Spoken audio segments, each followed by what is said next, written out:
En aquesta ponència d'aquí que s'ha fet avui a Marca Enoturisme, primer de tot un plaer d'haver assistit aquí i poder explicar el que hem fet al Penedès. Vull dir, el Penedès, des dels seus orígens, com ha anat evolucionant com a destinació enoturística i quines són les cosetes que amb molta passió i amb molt treball de xarxa hem anat aconseguint per arribar on som ara. És a dir, som un ens de promoció turística que ha assumit el repte de comercialitzar també propostes i experiències i donar a conèixer una destinació amb la gran singularitat que aporten aquests productes, aquestes vivències que pots fer entorn d'un celler però també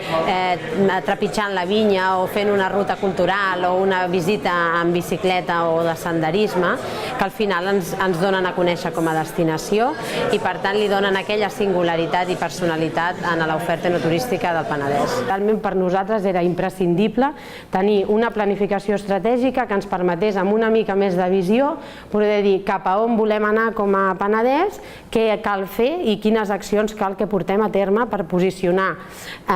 aquella comarca inicialment com a destí enoturístic. Aquest pla estratègic per nosaltres ens va donar uns canvis molt importants, que és que quan vam néixer sota el concepte de ruta del vi i del cava. El 2005 aquest pla estratègic ens va dir la ruta del vi del cava està molt bé, però té un àmbit territorial que és la comarca de l'Alt Penedès, que no era l'equiparable al que el destí enoturístic podia oferir, que era tot l'àmbit de la DO Penedès. Per tant, en el 2005 passem de gestionar turísticament, en el concepte enoturisme també, una comarca a una DO. És un territori que ens ho posa molt fàcil. Hi ha ciutats més grans, Vilafranca, Sant Sadurní, el Vendrell, altres ciutats, però després el que tenim molt allà són pobles petitons o nuclis disseminats per aquesta part més interior que configuren aquesta estructura territorial. La xarxa de comunicació dintre del territori és força correcta, ara tenim la C15 que ens uneix molt bé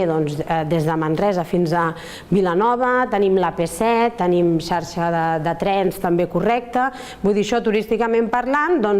ens facilita bastant la mobilitat dintre un territori que és totalment necessària. Vull dir, al final el tren et pot arribar a una gran ciutat, però si vols fer enoturisme i vols palpar i conèixer bé el territori t'has de moure i desplaçar i per tant això ho tenim una miqueta bé. I per tant nosaltres el que intentem defensar és això, que vingui gent al Penedès, però sobretot posicionar el Penedès com el que és, una destinació a prop de Barcelona que pot oferir diferents experiències entorn al turisme del vi o de l'enoturisme. El pla d'accions. Això és molt ràpid, però simplement perquè entengueu que al Penedès sí que hi ha un ens gestor, que som nosaltres, però que no només fem ruta del vi. És a dir, sí que és el gran gruix de feina, però evidentment és un ens gestor que també gestionem tema de cobertura territorial, és a dir, si s'ha de crear una xarxa de senders que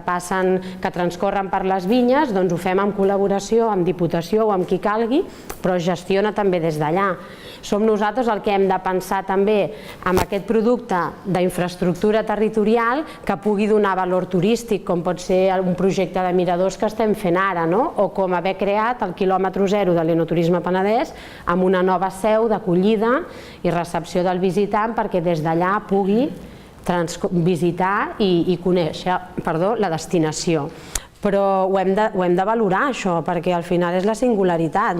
de dir anem a buscar aquest segell. Amb les enoexperiències,